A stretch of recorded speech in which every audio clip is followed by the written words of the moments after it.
I am Antje. I would like to tell you about a near-death experience from my childhood and about my life afterwards. As a child, I grabbed my mother's cleaning supplies cupboard and tried everything there was. I was there maybe 2 or 3. For a long time, all I could remember was waking up in a hospital bed, and all around me there were nuns and doctors standing and praying. And only years later did I remember what actually happened when my niece was dying. She had meningitis, and I went to her hospital and talked to her. We then tried a medication like this on her, which was still in a testing phase, but it had a resounding effect, and she was back 2 hours later. She painted me a picture with really beautiful rainbow colors, and then everything was back where I was back then. That was something I can only describe very poorly with the limited perception organs we have here. So that was a feeling of being loved unconditionally, being accepted unconditionally, one with everything and everyone. And I can remember that there was someone or something that sent me back and said, "Your time hasn't come yet? Do you have something to do on Earth? I still have a task to complete." And then they practically sent me back, and here I am. What happened after that? As a child, I noticed much more than others.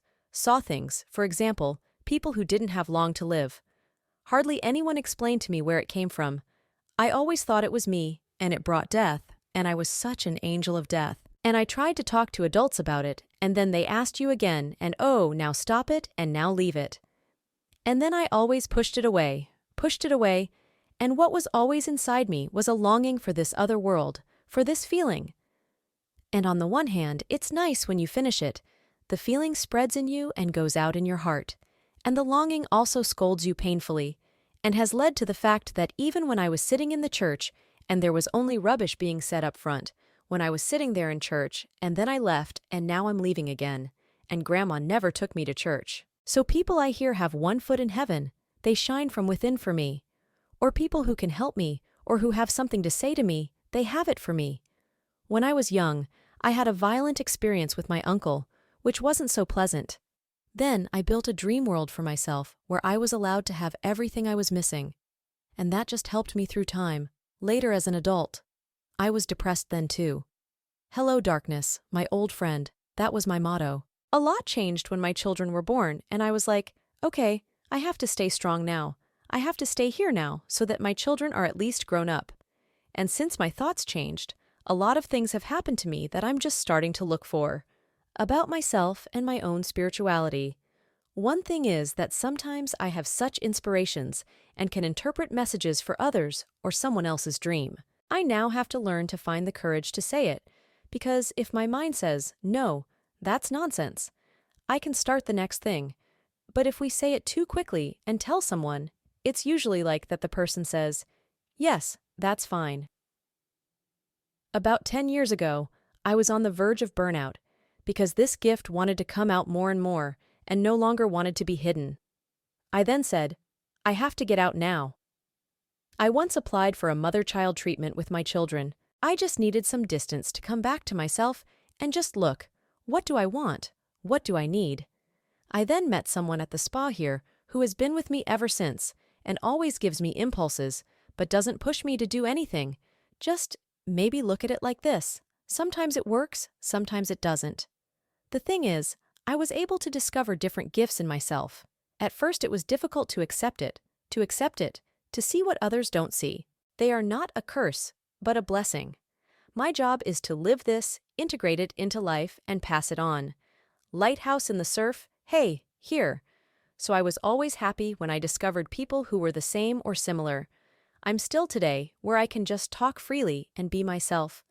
I've been doing a lot of meditation, yoga, and stuff like that. At some point I felt that something was flowing out of my hands. I couldn't explain it back then. I thought my path was like this and that. And then I felt something flowing out of it. It sometimes tingled, sometimes itched, and then I asked different people, even got in touch with a Reiki master on the internet, and asked what it was, where it came from, and the consensus was, yes, that is healing that flows out of you.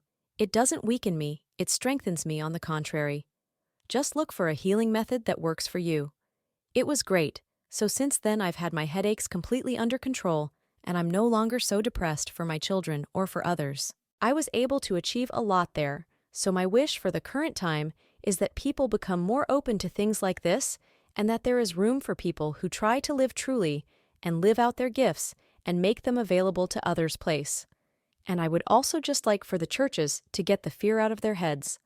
I've talked to too many church people, and what I would like to see would be a church or a religion of the heart, where people from different backgrounds can meet and be who they are and live their lives and worship their God in a way that suits them, because God also meets each person individually. I see God as pure love, and I can't relate to the Old Testament God, who always punishes because he is so full of love and goodness. The best example in the book is not like Royber's, where a robber boy was bought by the robbers from a king for an incomprehensibly high price and then finds himself in a royal castle, and everything there is different than in Royber's. So highly recommended for people who want to discover God as a loving God. So it's actually a children's book, but also really nice for adults. When I read the first pages, I was lying in bed in the fetal position in the evening and snuggled up in God's lap and let his love fill me.